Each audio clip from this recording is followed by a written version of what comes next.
Welcome back to My Real Estate Podcast with David Liberatore. I'm your host, and today we're diving into something that's really reshaping how Americans think about where they want to live. David, we're talking about this massive shift toward master-planned communities. You know, the ones with all the amenities, the town centers, the whole lifestyle thing. What's driving this?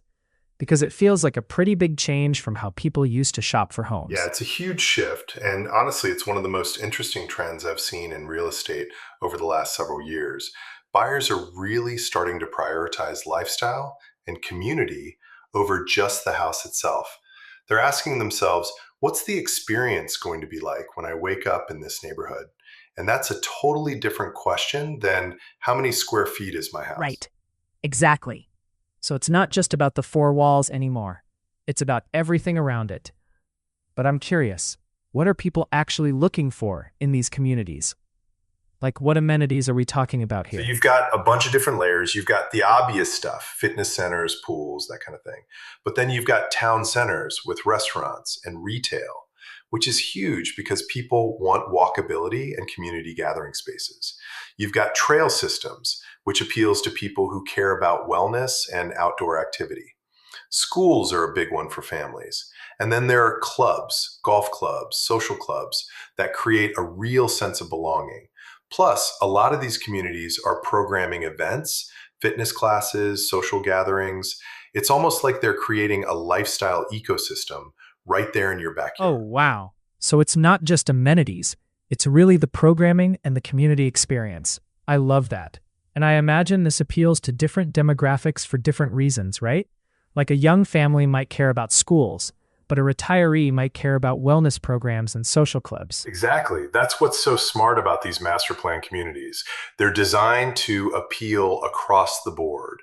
Young families get the schools and parks. Empty nesters get the wellness amenities and social programming. People who care about walkability and environmental sustainability get the trails and the town centers.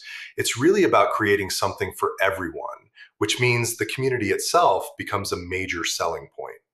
You know, when someone's considering a move to a place like Lakewood Ranch or similar communities, they're not just thinking about the house, they're thinking about the whole lifestyle that comes with it. That actually ties into something we've talked about before on the show, home values and what drives them.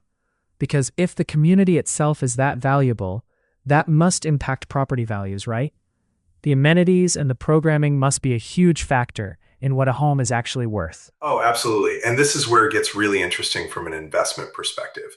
Buyers are willing to pay a premium for homes in these well-designed, amenity-rich communities because they're buying into the whole ecosystem.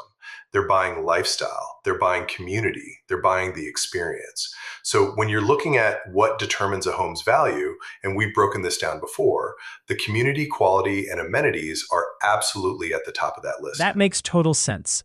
And I imagine this also changes how people think about financing their home purchase too.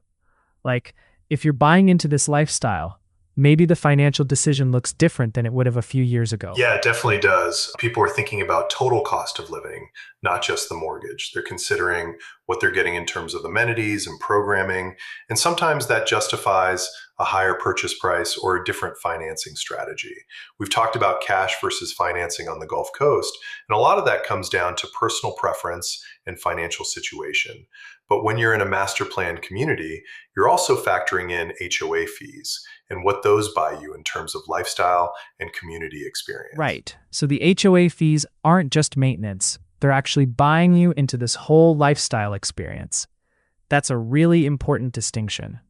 So from your perspective, why do you think this trend is accelerating right now? What's changed in how people think about home ownership? I think people are realizing that home is more than just where you sleep. It's where you live your life. And after everything that's happened over the last few years, people are really prioritizing community, wellness, and quality of life. They want to be around like-minded people. They want access to activities and programming. They want to feel like they're part of something. Master planned communities deliver that in a really intentional way. It's not accidental, it's designed. And I think buyers are recognizing that value. That's really insightful. And honestly, it makes sense when you think about it. You're not just buying a house. You're buying into a whole community and a lifestyle. David, this has been fantastic. For anyone listening who wants to dig deeper into how this affects their home's value or how to think about financing a home in one of these communities, we've got some great resources on the show. But before we go, any final thoughts on this trend? Yeah, I'd just say if you're shopping for a home, don't overlook the community aspect. Walk around the neighborhood, check out the amenities, see if the programming and lifestyle align with what you actually want. Because at the end of the day, you're not just buying a house, you're buying into a lifestyle. And that's worth paying attention to. Love that. David Liberatore, thanks so much for being here. This was really helpful.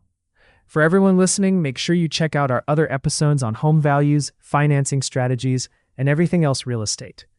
Thanks for hanging with us, and we'll see you next time on My Real Estate Podcast with David Liberatore.